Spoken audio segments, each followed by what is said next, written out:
sekalian.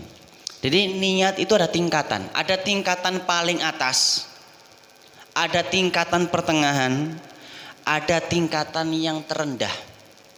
Nilai orang hatinya nggak bisa, Pak. Nggak bisa menilai orang dari hatinya. Kenapa? Kita nggak bisa melihat hati. Kita nggak bisa membelah dada kita. Ada salah seorang sahabat, waktu wajahnya merah, bergetar badannya. Zaid bin Tsabit ketakutan, Pak. Kalau udah Rasul marah, para sahabat takut. Berarti ini ada ancaman ini. Wahai Rasulullah, wis pokoknya mantuk-mantuk mau nih Zaid bin Tsabit niku. Wahai Zaid, kata Rasulullah,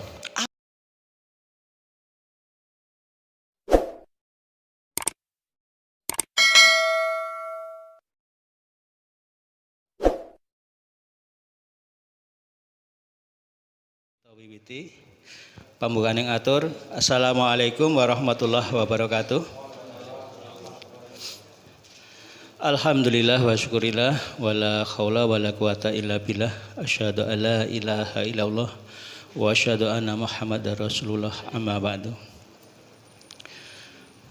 Panjenenganipun Bapak Haji Arini anggota minangka penasehat Takmir Masjid Al-Mukminun ingkang kinurmatan, dumateng pangarso Bapak Pangarso Bapak Haji Malik Ibrahim ingkang kita hormati, panjenenganipun Bapak Parjo Utomo minangka Kamrois wonten ing Dusun Sembungan ingkang kita hormati, sedaya jamaah Masjid Al-Mukminun rahimakumullah ingkang kinurmatan, mliginipun dumateng Ustadz Mukmin ingkang kita hormati, ingkang kita antu-antu sak mangke tausiahipun seserepanipun ngingeti napa perkawis kajian kitab Arba'in wonten ing wekdal punika.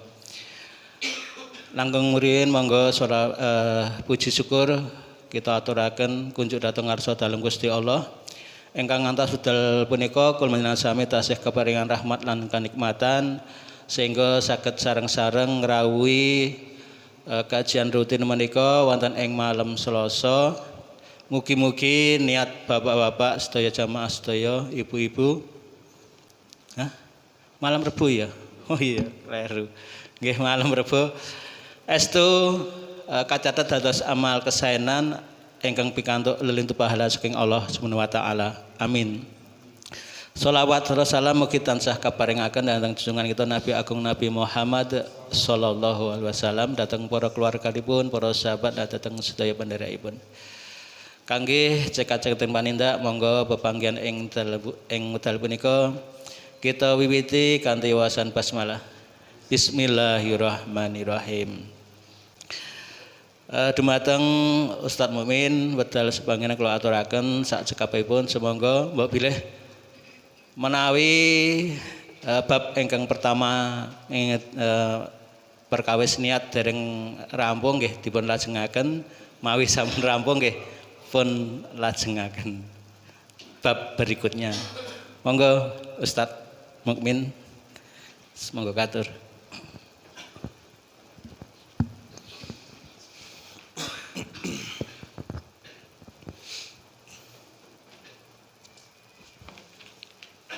Bismillah, assalamualaikum warahmatullahi wabarakatuh. Alhamdulillah, wassalatu wassalam ala rasulillah wa ala alihi wa sahbihi wa mawalah. La hawla wa la quwata illa billah. Rabbi shrah li sadri wa yassir li amri wahlul 'uqdatam min lisani yafqahu qawli. Rabbana zidna ilma warzuqna fahma. Allahumma 'allimna ma yanfa'una wanfa'na bima 'allamtana wa zidna ilma. Allahumma faqihna fid din wa 'allimna at-ta'wil waftah lana futuhal 'arifin birahmatika ya arhamar rahimin. Allahumma ighfir lana wa liwalidina wa li asatidatina wa li masyayikhina wa li jami'il muslimina. Allahumma amin. Alhamdulillah, para bapak ibu ingkang dimuliakan Allah Subhanahu wa taala. Pripun kabare Pak, Bu? Alhamdulillah sehat-sehat nggih. Alhamdulillah pada malam hari ini kita dipertemukan Allah Subhanahu wa taala bisa bertatap muka kembali di majelis Kitab Arba'in di pertemuan yang ketiga nggih. Masih di bab hadis yang pertama. Insyaallah ini pertemuan terakhir dari hadis yang pertama. Pertemuan berikutnya kita masuk hadis yang kedua. Jamaah sekalian rahimani Allah wa iyyakum, melanjutkan daripada hadis yang diriwayatkan oleh Umar bin Khattab radhiyallahu anhu yang berkaitan tentang niat. Jamaah sekalian, Rasulullah mengatakan di awal hadis itu innamal a'malu binniyat. Niki penting kita sampaikan bahwa kata innama, Pak, Bu, setiap kali jenengan periksa ada kata lafat innama, itu lafat yang memberikan makna pembatasan. Kalau dalam ilmu nahwu adatul hasr namanya. Ya, adatul hasr, sebuah perseperangkat kata yang memberikan makna pembatasan. Innama kalau diartikan letter lek ya, sesungguhnya hanya. Tetapi bukan itu sebenarnya. Kalau kita perhatikan nggih Pak, Bu sekalian, di dalam Al-Quran ada beberapa ayat yang Allah awali dengan kata innama. Contoh nih, innamal mu'minuna ikhwah. Innamal mu'minuna ikhwah. Sesungguhnya hanya orang-orang mukmin lah ikhwah, yang dia terikat persaudaraan. Berarti apa? Kalau bukan orang beriman, itu bukan saudara. Orang kafir, orang munafik, ya itu bukan saudara. Tapi kalau iman, meskipun tidak ada kaitan darah daging, kula kali panjenengan sedaya iku dawuh Allah, kita beriman, kita bersaudara. Innamal mu'minuna ikhwah. Contoh yang lain dalam Al-Qur'an, kalau kita membahas terkait bab zakat, asnafuz zakah, orang-orang yang mendapatkan hak zakat niku enten pinten Pak, Bu? Orang yang berhak mendapatkan zakat ada berapa golongan? Ada 8. Di dalam Al-Quran Allah menyebutkan dengan lafaz innama as-shadaqatu lil fuqara wal masakin wal amilina 'alaiha wal mu'allafati qulubuhum. Innama, pakai kata innama. Artinya apa? Kalau Allah sudah menggunakan lafaz innama, berarti itu pembatas. Di luar daripada ini tidak termasuk. Sodakoh, zakat itu hanya diberikan kepada mereka yang berhak. Siapa? Fakir miskin, amil zakat, orang yang mu'allaf baru masuk Islam atau belum masuk Islam tapi dia ada kecintaan terhadap agama Islam, itu juga mereka berhak mendapatkan zakat meskipun statusnya masih orang kafir. Wal gharim, orang yang berhutang, ibnu sabi dan selanjutnya. Di luar 8 orang ini tidak berhak mendapatkan zakat. Nah, di sini Rasulullah juga menggunakan redaksi innama. Artinya apa? Berarti Rasulullah membatasi innama, bukan pakai kata inna, tapi innama. Innamal a'mal. Al-a'mal ini kenapa? A'mal jamak. Kalau dalam bahasa Arab itu ada jamak, ada mufrad. Ada kata jamak, ada kata tunggal, plural ya bahasa Indonesia nih. Enten guru bahasa Indonesia ngoten, Pak. Kata mufradnya, kata tunggalnya itu amalun. Amalun, amalani, 2 amal, a'malun, amal-amal lebih dari 2 jamak. Nah, di sini innamal a'malu binniyat. Kalau jenengan periksa, memperhatikan dengan teliti, berarti semua amal itu tergantung pada niatnya. Padahal amal itu kan kata Bang. Ada amal soleh, ada amal toleh. Toleh semerang nggih. Amal soleh, amal baik, amal toleh, amal buruk. Apakah amal buruk juga perlu niat? Nah, di sini dalam bahasa Arab itu unik Pak. Kalau kita belajar bahasa Arab itu kita bisa memahami redaksi hadis dan Al-Quran dengan penuh penghayatan. Dalam bahasa Arab itu ada namanya ilmu ma'rifat dan nakiroh. Istilahnya ada alif lam. Ada alif lam, ada yang tidak menggunakan alif lam. Misal ada masjidun, ada al-masjidu. Al-masjidu kalau diawali alif lam itu namanya ma'rifah. Kalau nggak pakai alif lam namanya nakiroh, masjidun, al-masjidu. Bedanya apa? Nah ini penting Pak. Dan ini bahasa Arab ini penting untuk bisa memahami teks hadis. Kenapa Rasulullah menggunakan kata alif lam? Dalam ilmu nahwu alif lam itu ma'rifah. Ma'rifah itu maknanya apa? Memberikan kekhususan.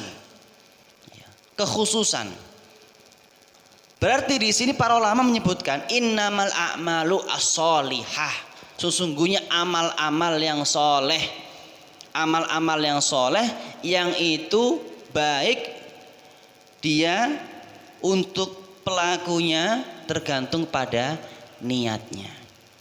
Ya, maka amal-amal soleh itu juga butuh niat. Kalau tidak diniatkan maka tidak jadi amal soleh. Innamal a'malu binniyat wa innama likullim ri'im ma nawa. Dan setiap orang amal perbuatannya tergantung pada niatnya. Jamaah sekalian, membahas masalah niat ini Masya Allah. Imam Al-Ghazali menjelaskan marotibun niyah, tingkatan niat Bapak Ibu sekalian. Jadi niat itu ada tingkatan. Ada tingkatan paling atas, ada tingkatan pertengahan, ada tingkatan yang terendah. Jadi kalau saya gambarkan level A, level B, level C. Tingkatan niat level A itu dia melakukan amal benar-benar tulus untuk Allah, tidak mengharapkan apa-apa, nggak mengharapkan surga, tidak takut neraka. Ini tingkatan amal paling atas. Tingkatan amal level B yang pertengahan, dia beramal soleh, mengharapkan ridho Allah, mengharapkan surga, takut neraka. Jadi ada roja, ada khauf, ada rasa harap bisa masuk surga, ada rasa takut tidak masuk surga. Ini tingkatan niat yang pertengahan. Tingkatan niat yang rendah, yang level C, antara dia mencari ridho Allah bercampur dengan motivasi dunia. Nah, tingkatan paling rendah. C. Nah, jamaah sekalian, menariknya Imam Ghazali dan para ulama diantaranya Al-Imam Al-Baijuri menyebutkan bahwa level niat A yang paling atas itu manusia tidak ada yang bisa mencapainya. Bahkan para nabi ini hanya bisa dicapai oleh para malaikat. Kenapa? Malaikat itu mereka ibadah nggak mengharapkan apa-apa.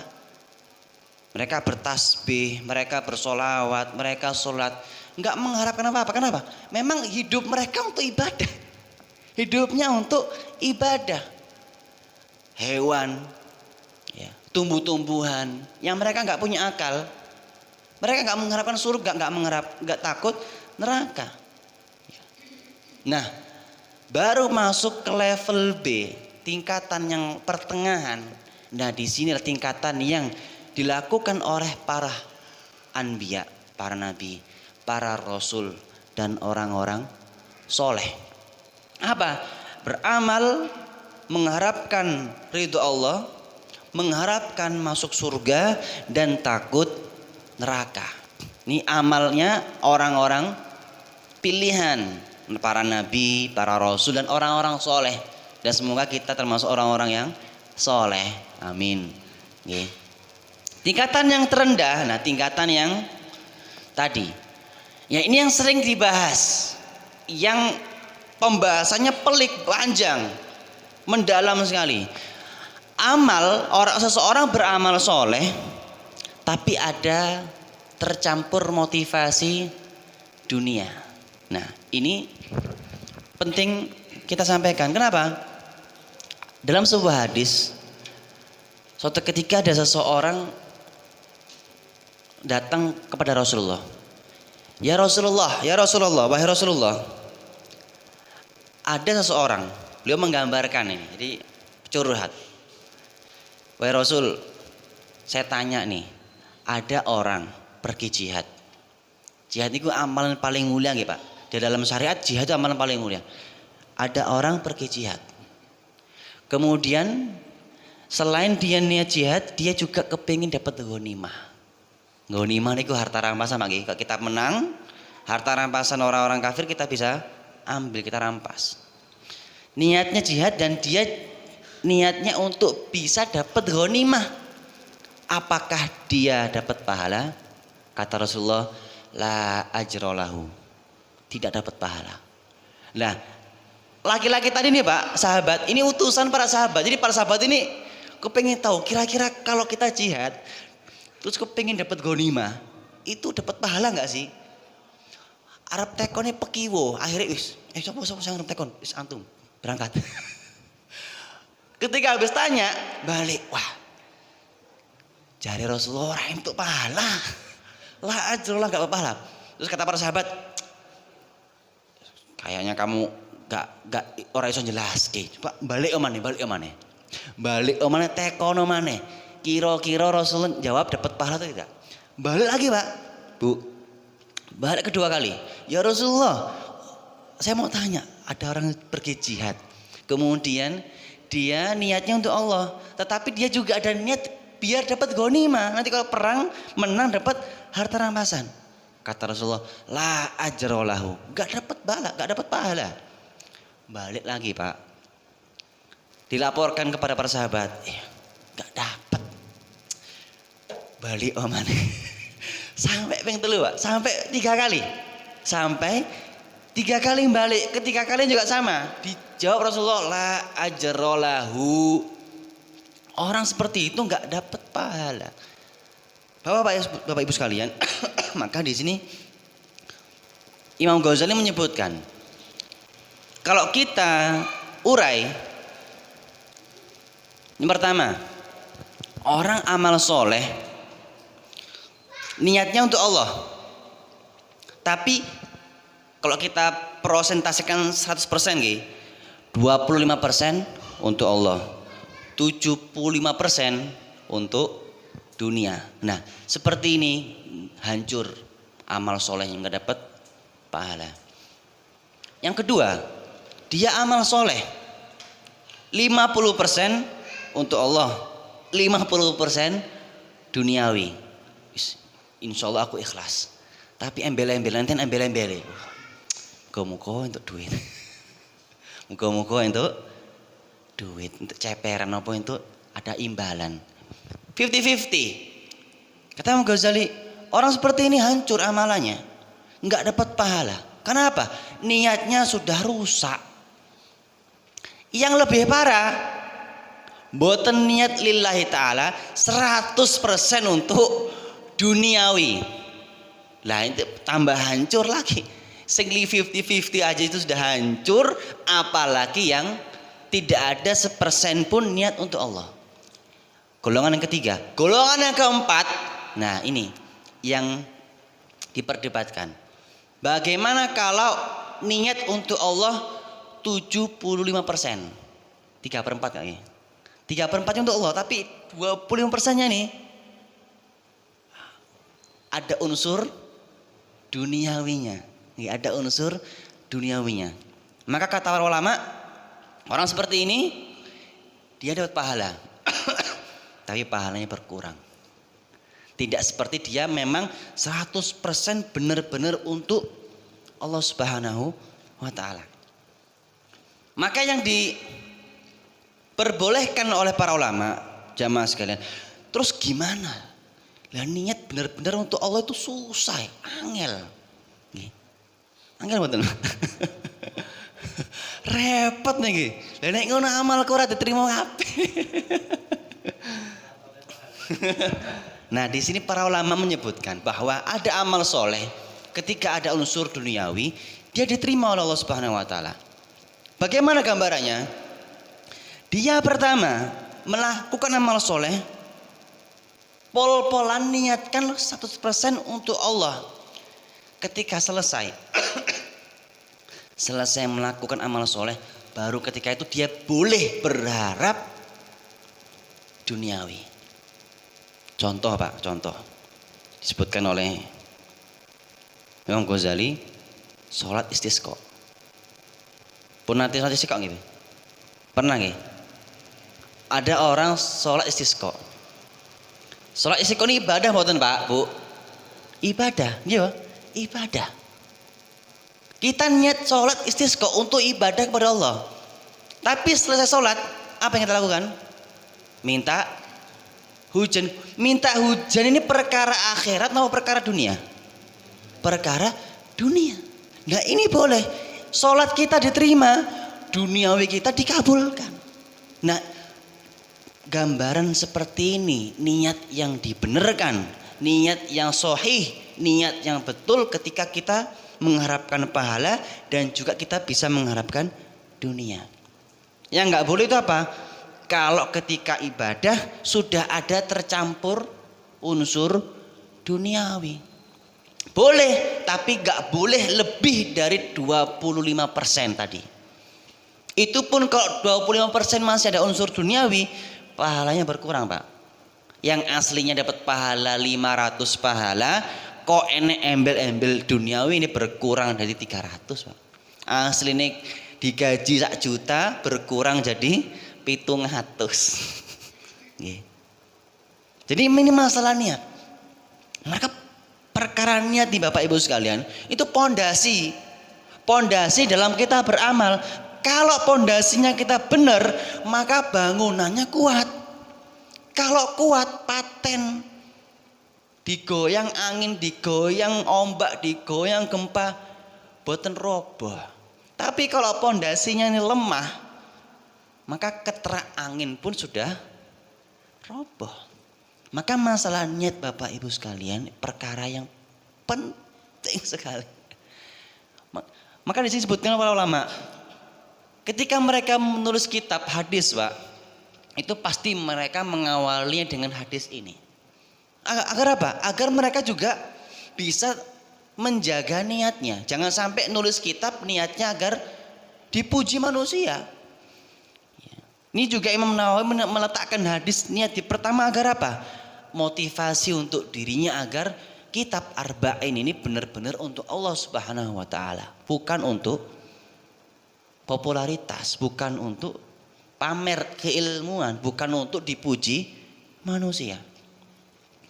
Maka jamaah sekalian, banyak hadis yang berbicara terkait dengan niat.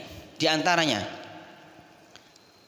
diriwayatkan oleh Imam Muslim, Rasulullah bersabda, "Man sa'alallahu syahada bisidqin, ballagallahu manazil syuhada wa in mata ala firashihi." Barang siapa yang meminta kepada Allah as-syahadah, syahid, mati syahid, ya, bisidqin, dengan niat jujur, boten main-main, boten iseng-iseng, benar-benar tulus. Ballagallahu manazila syuhada wa in mata ala firashi. Allah akan menempatkan dia di derajat orang-orang mati syahid meskipun dia mati di atas kasurnya. Dan ini pernah dilakukan oleh Umar bin Khattab Bapak Ibu sekalian. Umar bin Khattab pernah bermimpi, bukan berniat, dikatakan oleh persahabat saya punya keinginan mati syahid di Madinah. Mati syahid di Madinah. Madinah itu kota haram Pak, nggak boleh ada perang, nggak boleh perang di kota Madinah. Tapi Umar bin Khattab minta doa kepada ya Allah, matikan aku di Madinah dalam keadaan syahid. Para sahabat bertanya, wahai Umar, mana bisa mati syahid di Madinah? Madinah kota haram, nggak mungkin engkau perang di Madinah. Kata Umar, itu terserah Allah, Allah yang mengatur. Dan Allah mengijabah Pak. Ijabah, mengkabulkan doanya Umar. Jenengan semerap, bagaimana proses kematian Umar bin Khattab? dibunuh nggih. Dibunuh oleh orang Yahudi namanya Abu Lu'lu'ah Al-Majusi. Abu Lu'lu'ah Al-Majusi ini orang Yahudi, dan dari orang Yahudi inilah muncul sekte Syiah. Abu Lu'lu'ah Yahudi di Iran itu ada patung namanya Abu Lu'lu'ah. Itu patung istilahnya pahlawannya mereka, Pak. Pahlawannya orang Syiah dibuat patung, Pak. Kenapa? Mereka menganggap Abu Lu'lu'ah ini punya jasa besar dalam kematian Umar bin Khattab laknatullahi alaihim. Ya. Yang pembunuh itu Abu Lu'lu'ah, dibuat patung. Mungkin kalau sekarang di Indonesia mau dibuat patung, sinten Pak? Pak Soekarno nggih. Dananya 10 triliun ya, Masya Allah. Mungkin seperti itu. Ya itu orang Syiah mengagung-agungkan Abu Lu'lu'ah. Karena apa? Mereka menganggap Umar ini orang-orang, bagi mereka baik, ideologi keyakinan mereka Abu Bakar dan Umar itu penjahat. Na'udzubillah. Maka Umar bin Khattab mati dalam keadaan syahid, terbunuh, ditikam ketika sholat subuh. Jadi Abu Lu'lu'ah ini pura-pura jadi muslim, ikut sholat berjamaah di masjid. Pas di belakang imam ketika Umar bin Khattab sholat, ditikam sampai 3 kali 5 kali kalau nggak salah, disebutkan di sejarah sampai 5 kali tusukan. Ketika itu Umar bin Khattab sholat, ditahan, beliau nggak bisa menahan sampai jatuh, Pak, pingsan karena darahnya mengalir. Ya. Di sini kita dapat pahami, Pak, ketika kita punya niat baik, Allah akan memberikan jalan, meskipun tampaknya itu nggak mungkin. Ya. Tapi kalau kita punya niat yang tulus, Allah akan memudahkan. Maka jangan sepelekan masalah niat, Bapak Ibu sekalian. Dalam masalah akidah, jamaah, iman itu pengertiannya apa? Tasdiqu bil janan, wal amalu bil arkan, wal qaulu bil lisan. Iman itu, Pak, bisa kita yakini seseorang imannya bisa sempurna kalau 3 hal ini terpenuhi. Yang pertama apa? Tasdiqun bil janan, hatinya yakin beriman kepada Allah. Yang kedua apa? Al amalu bil arkan, dia mengamalkan dengan anggota tubuhnya. Yang ketiga, al qaulu bil lisan, dia ucapkan dengan lisan. Kalau cuma sekedar lisan, Pak, ngomong saya bersyahadat asyhadu alla ilaha illallah, salat, tapi hatinya masih mengingkari iman, munafik. Gimana? Orang munafik itu masalahnya apa, Pak? Dia syahadat, dia ibadah, tapi amalan hatinya, niatnya itu nggak benar. Kalau sudah niatnya nggak benar, jadi orang munafik, Kak. Mohon maaf, yang ngapunten. Kalau sudah munafik, Pak, itu derajatnya lebih parah daripada orang kafir. Kata Allah, orang munafik itu fid darkil asfali minan nar, di keraknya neraka. Jadi orang kafir masih di atasnya, orang munafik paling bawah. Padahal apa, Pak? Masalah niat. Cuma masalah niat, padahal mereka sholat. Oh, sholat 5 waktu, syahadat, bayar zakat, tapi hatinya bohong, dusta. Ditolak sama Allah. Bahkan dimasukkan ke neraka yang paling bawah. Masalah niat. Maka niat itu benar-benar harus kita jaga, jamaah sekalian. Jangan sampai keliru ketika ibadah, terutama ketika majelis ilmu. Kita datang majelis, masya Allah, tak ngaji, kita niatkan untuk Allah Subhanahu wa taala. Jangan sampai datang ngaji, datang di pengajian niatnya biar untuk berkat, atau niatnya ngaji biar dapat voucher nih, Pak. Nah, niatnya ngaji biar dikira orang soleh, biar rajin ngaji. Itu harus disingkirkan, Pak. Perkara-perkara ini bisa merusak amal soleh. Maka dalam hadis lain Rasul juga pernah menyampaikan, niat, Pak, itu bisa dapat pahala. Man hamma bihasanatin falam ya'malha kutibat lahu hasanatan. Niki, Pak, masya Allah, ini hadis penting, Pak. Barang siapa yang punya keinginan hasanah, keinginan kebaikan, Pak, falam ya'malha, kemudian kalau dia belum melakukan, Nggak sempet ngelakoni Pak, tapi sudah niat. Kutibat lahu hasanah. Ditulis untuknya satu kebaikan. Wa man hamma bihasanatin fa'amilaha. Kemudian kalau ada orang punya niat untuk berbuat baik, fa'amilaha, dia mengerjakan. Kutibat lahu asyron ila sab'i mi'ati di'fin. Ditulis minimal 10 pahala sampai 700 pahala. Nah ini Pak, kita sebagai seorang muslim, Allah menurunkan rahmatnya itu Masya Allah. Kita cuma niat baik Pak, Bu, itu ditulis satu kebaikan. Kalau kita amalkan dapat 700 pahala. Tapi nggak sampai di situ, ini paling menarik. Wa man hamma bisayyi'atin. Terus barang siapa kata Rasulullah punya niat buruk, niat elek, falam ya'malha, kok ternyata nggak sempet dilakoni, cuma sekedar niat Pak, nggak sempet dilakukan, lam tuktab lahu, Allah nggak akan menulis kejelekan untuknya. Wa man hamma bi sayyi'atin fa'amilaha kutibat lahu sayyi'atan. Kemudian kalau orang itu punya satu niat kejelekan, kok diamalkan, dikerjakan, dituliskan untuknya satu dosa. Inna rahmati wasi'at kulla syai', kata Allah dalam Al-Qur'an. Sesungguhnya rahmatku itu sangat luas. Jemaah sekalian, ini bentuk rahmat Allah kepada kita. Ar-Rahmanir Rahim, Bismillahirrahmanirrahim. Artinya apa Pak? Dengan nama Allah Ar-Rahman yang Maha Pengasih, Ar-Rahim yang Maha Penyayang. Penyayang pengasih. Ar-Rahman Rahim maknanya sama Pak, tapi ulama membedakan.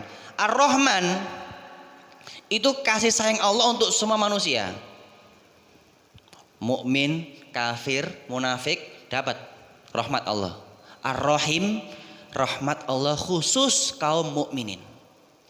Khusus kaum mukminin. Jadi kaum mukminin kita yang beriman kepada Allah dapat dua rahmat, Ar-Rahman, Ar-Rahim. Dan ini bentuk rahmat Allah kepada kita. Ketika kita punya niat baik, Bapak Ibu sekalian, kok nggak sempat melakukan, misal habis sholat Isya jenengan, kok insya Allah sholat tahajud,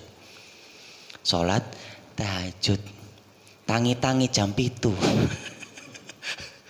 tangi jam itu. Enggak subuh kebablasan nih buat tahajud malah ya. Subuh nih bablas. Tapi niatnya jenengan untuk tahajud kok enggak kesampaian, ditulis satu kebaikan, Pak. Ditulis satu kebaikan. Maka para ulama jamaah sekalian memberikan anjuran kepada kita. Setiap kali kita mau aktivitas, usahakan untuk niat untuk amal soleh. Meskipun enggak kesampaian. Hatta kata para ulama, ketika kita mau nyapu itu niatkan untuk amal soleh. Kita mau keluar niatkan amal soleh. Agar apa? Dapat pahala. Dapat pahala. Kalau nggak dapat pahala, eman hidup di dunia kita nggak dapat pahala. Maka perkara niat ini luar biasa Pak. Dan ada satu hadis yang menurut saya sangat penting. Ini berkaitan dengan kehidupan kita sehari-hari. Dan ada masalah niat di situ. Dan niat ini bisa mengacaukan kehidupan kita, Pak. Kata Rasulullah dalam sebuah hadis diriwayatkan oleh sahabat Anas bin Malik, "Man asbaha wa hammuhu ad-dunya." Barang siapa yang di pagi hari kok ghirahnya itu cuma cari dunia. Ya. Keinginannya cuma dunia. Syattatallahu alaihi amrahu. Dimorat marit ke uripe, wa farraqa alaihi dhai'atahu, dipecah belah urusannya, wa ja'ala faqrahu baina ainaihi, dihantui oleh kemiskinan. Jadi seakan-akan hidupnya aku kok miskin ya, ora sugi-sugi. Walam ya'tihi minad dunya illa ma kutiba lahu. Dunia enggak akan datang kepada dia kecuali yang sudah ditakdirkan. Para bapak ibu yang dimuliakan Allah Subhanahu wa taala. Ini perkara niat. Kita bangun pagi kok mikir kerja, orang mikir ibadah. Wah, kerja iki cari nafkah. Enggak mikir sholat dulu, enggak mikir zikir dulu, enggak mikir Al-Qur'an. Kok mikir dunia? Syattatallahu alaihi amrahu. Allah akan murat-maritkan hidupnya. Wa farraqa alaihi dhi'atahu. Perkaranya urusannya akan dipecah-pecah. Enggak akan beres. Pokok pekerjaannya enggak akan beres. Wa ja'ala faqrahu baina ainaihi. Pokoknya dia itu matanya seakan-akan hidupnya itu miskin terus. Dia dihantui oleh kemiskinan. Kenapa? Dia mengawali hidupnya untuk cari dunia. Kembali lagi apa? Masalah hati, masalah niat, Pak. Kemudian nggak sampai di situ, Rasulullah menyebutkan waman asbaha wahamuhul akhirah. Nah niki. Barang siapa kok di pagi hari ghirahnya, keinginannya, niatnya itu akhirat. Jama'allahu hammahu wa hafidhu alaihi dhi'atahu. Allah akan kumpulkan semua urusannya dan Allah akan jaga segala pekerjaannya. Wa ja'ala ghinahu fi qalbihi. Hatinya akan dibuat merasa cukup. Beda kayak tadi orang kok bangun tidur sudah mikir dunia. Kurang, dikasih apa saja mesti kurang. Karena apa? Pandangannya itu miskin terus. Mentalnya mental miskin. Mentalnya mental miskin. Pokoknya apa-apa kurang. Wa ja'ala baina ainaihi faqrahu, dibuat kurang terus. Tapi kalau orang bangun pagi sudah memikirkan akhirat, itu hatinya akan dibuat cukup oleh Allah Subhanahu wa taala. Meskipun keadaannya dia miskin tapi merasa cukup. Dibuat kaya oleh Allah Subhanahu wa taala. Wa atathu dunya wa hiya raghimah. Ini yang paling penting, Pak. Dunia akan datang kepada dia dalam keadaan terhina. Artinya apa, Pak? Kita mulia, dunia akan datang pada kita hina, akan menyampiri kita, Masya Allah. Makanya jamaah sekalian, kok misal kita ngerasa hidup kita, kok hidup kok ngene-ngene wae, yo opo-opo kurang, urusannya kok orang mari rampung-rampung, pekerjaan ra beres-beres. Jangan-jangan itu kok pagi hari mikir dunya. Yang dipikirkan bukan akhirat. Akhirnya apa? Allah berikan kesusahan hidupnya. Allah berikan kesusahan. Maka ketika bangun pagi niku sebisa mungkin apa? HP jangan di pinggir, Pak. Nek wis HP di pinggir mikir, oh, sibuk kerjaan jadwal, sibuk. Taruh dulu, singkirkan. Karena kalau udah HP di pinggir kan, kalau sudah HP di pinggir bangun sing digolek apa? HP nih ora sempet donga, ora sempet zikir. Pikiran apa? Kerjaan. Pikiran apa? Jadwal karyawane piye, jadwal kerjaku piye. Akhirnya sudah semrawut hidupnya. Pekerjaannya boten beres, urusannya ora rampung-rampung. Pikirannya dunia terus gak merasa cukup. Ya, Masya Allah. Masalah apa? Masalah hati, Pak. Ini masalah hati, maka hati itu pondasi amal. Kalau hati kita niatnya rusak semua. Ya. Kalau niatnya sudah rusak semua, Pak. Maka di sini perlu kita sering-sering memperbaiki hati, Pak. Kata Imam Sufyan Ats-Tsauri, ulama tabi'in, Pak. Niku beliau ngendikan, aktivitas yang paling susah aku kerjakan, kata beliau, islahul qalbi. Aktivitas untuk memperbaiki hati. Kenapa? Ini paling susah. Kalau kerjaan cuma cari nafkah itu bisa, kerjaan ngeramut anak aku bisa, tapi kerjaan jaga hati ini susah. Susah mboten, Pak, Bu? Susah. Karena hati itu terus berubah-ubah, gonta-ganti. Kadang-kadang sholat subuh lillahi ta'ala kok zuhur, wah riya, roto-roto riya. Sholat asare kok roto pamer, wah bercampur. Maka kita ada satu doa, jamaah sekalian, yang Allah ajarkan kepada para sahabat dan untuk umatnya. Ini doa harus kita lantunkan, Pak. Harus kita panjatkan kepada Allah. Biar apa? Doa ini menjaga hati, Pak. Hati ini berubah-ubah. Kata Rasulullah, Allahumma ya muqallibal qulub. Nggih.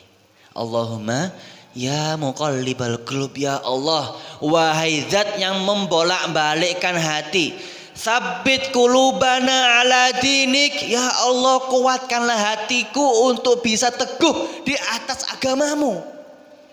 Kenapa hati ini terombang-ambing, gampang miring.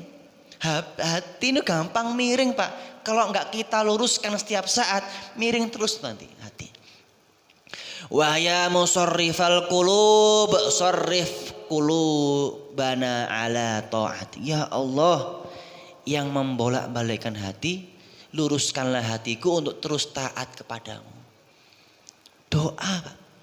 Setiap habis sholat kita harus doa nih. Jangan sampai hati kita condong ketika beramal soleh untuk mencari ridho manusia. Kalau sudah sampai cari ridho manusia, sudah rusak. Ya. Bahkan amal sholat disebutkan Allah dalam Al-Quran, fawailul lil musallin, celaka wong sing sholat niku. Lah ini orang-orang liberal, orang-orang yang punya pemahaman yang rusak, dipotong, Pak. Ya ora usah sholat, kan kata Allah sholat itu celaka. Padahal ada terusannya. Nggih. Fawailul lil musallin alladzina hum an sholatihim sahun. Sapa sing celaka niku? So orang-orang yang sholat dalam keadaan lalai. Alladzina hum yuraun, salate riya, celaka niku. Kata Allah rusak salatnya.